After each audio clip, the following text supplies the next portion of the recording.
नमस्कार, मैं Deepankar. Welcome to my YouTube channel. तो मेरे कमेंट बॉक्स में हमेशा ये क्वेश्चन आता है कि sir L&T micro finance company कैसी होती है, स्वतंत्र माइक्रो फाइनेंस कंपनी, मतलब हर एक दिन अलग अलग कंपनी का नाम आते रहते हैं और ये क्वेश्चन आता है कि सर ये कंपनी कैसी होती है, इसमें सैलरी क्या होती है। तो आज ये वीडियो आप पूरा अंत तक देखिए। ये वीडियो देखने के बाद आपको ये क्वेश्चन पूछना नहीं पड़ेगा कि ये कंपनी कैसी होती है, इसमें क्या सैलरी मिलती है, क्या बेनिफिट मिलती है, यहाँ पे काम कर पाऊँगा कि नहीं पाऊँगा।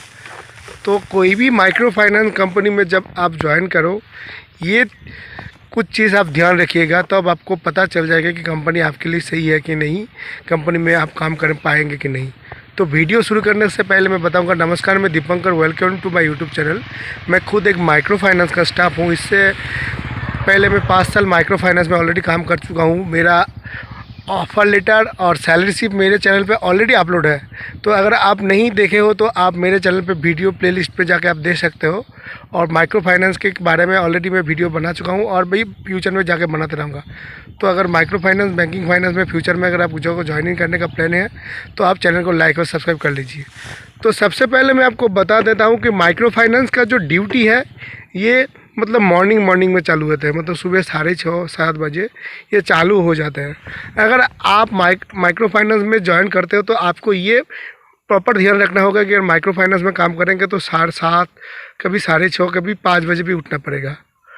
अगर आप 6:30-7 या सुबह उठने का आपका आदत नहीं है तो आदत बना लो, अगर आपको जॉब का ज़रूरत है तो। अगर आप ये आदत बना लो, उसके बाद आप माइक्रो फाइनेंस में ज्वाइन करो। अगर फिर भी आप आदत नहीं बना पा रहे हो तो आप माइक्रो फाइनेंस में ज्वाइन मत करो, क्योंकि माइक्रो फाइनेंस में सुबह सुबह रिपोर्टिंग करती है।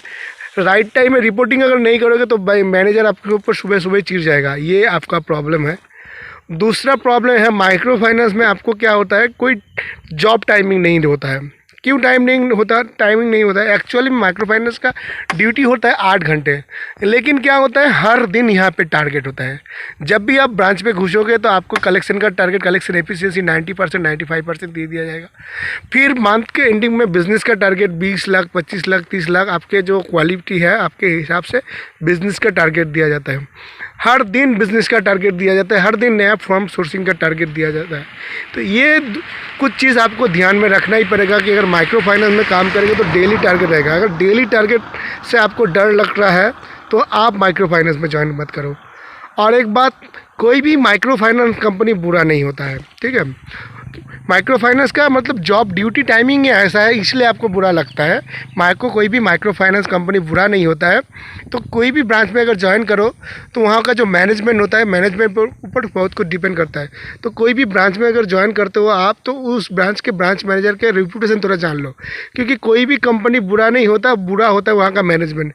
वहाँ पर ज्वाइन करने से पहले जान लो कि उस मैनेजर के अंदर कितना जो स्टाफ है रिज़ाइन दे के, मतलब पिछले 3 महीने में उस मैनेजर के अंडर कितना स्टाफ रिजाइन देके छोड़ के चला गया है। क्योंकि कुछ जो मैनेजर होते हैं मतलब कुछ हद से ज़्यादा टॉर्चर करने लगते हैं स्टाफ को। वो सिर्फ प्रेशर नहीं, तो टॉर्चर भी करने लगता है। ऐसा मैंने मैनेजर देखा है, ऐसा स्टाफ देखा है कि 1-2 दिन काम करने के बाद रिज़ाइन भी नहीं डाला, ऐसे ही विदाउट इन्फॉर्मेशन पे चला गया। फिर बाद में उसका एक्सपोर्टिंग हो गया, पूरे ज़िंदगी माइक्रो फाइनेंस से ब्लैक लिस्टेड हो गया। तो कोई भी माइक्रो फाइनेंस कंपनी में अगर ज्वाइन करते हो, जो भी ब्रांच में आप ज्वाइन करेंगे या पोस्टिंग मिलेगा, तो उस ब्रांच के अंदर जो भी मैनेजर है उस मैनेजर के डिटेल्स थोड़ा जान लो कि उस मैनेजर के अंडर में पिछले 3 महीने में कितना स्टाफ रिज़ाइन देके छोड़ दिया है। आपको पता चल जाएगा पूरी डिटेल्स। और एक बात ये टेंडेंसी बना लो कि अगर माइक्रो फाइनेंस कंपनी में आप ज्वाइन करते हो तो कम से कम 3 महीने उस ब्रांच में आपको काम करना है। जब ज्वाइन करोगे, कोई भी ब्रांच में आप ज्वाइन करोगे तो हर ऑफिस का एक मतलब नॉर्मल रूटीन रहता है। जब आप कोई भी ब्रांच में ज्वाइन करोगे तो देखोगे 1-2 स्टाफ है नोटिस पीरियड में है, 1-2 स्टाफ ट्रांसफ़र होने वाला है, ऐसे भी 1-2 स्टाफ है कि फ्रस्ट्रेटेड हो गया उस कंपनी से। बहुत दिन एक जगह में जब कंपनी आदमी काम करता है ना तो चिढ़ जाता है। ऐसा नहीं है कि उसके चिढ़ने से कंपनी बुरा है, अगर बुरा होता तो इतना सारे लोग उस कंपनी में काम नहीं कर पाता। तो कंपनी में देखिएगा 1-2 स्टाफ क्या हो रहा है, बोलेगा आपको कि मैं इस महीने के बाद कि अगले महीने छोड़ दूंगा। तो किसी के बाद ज्वाइनिंग के बाद किसी के बात सुनना नहीं है, खुद ऑब्जर्व करो कि इस कंपनी में चल क्या रहा है।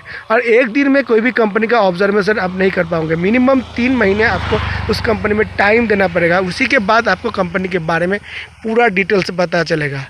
फिर आप 3 महीने बाद अगर सब कुछ जानने के बाद अगर फिर भी आप माइक्रो फाइनेंस में नहीं काम कर पा रहे हो या वो कंपनी आपको नहीं अच्छा लग रहा है, फिर आप रिज़ाइन दे के एकदम नोटिस पीरियड करके कंपनी छोड़ो NOC लेके।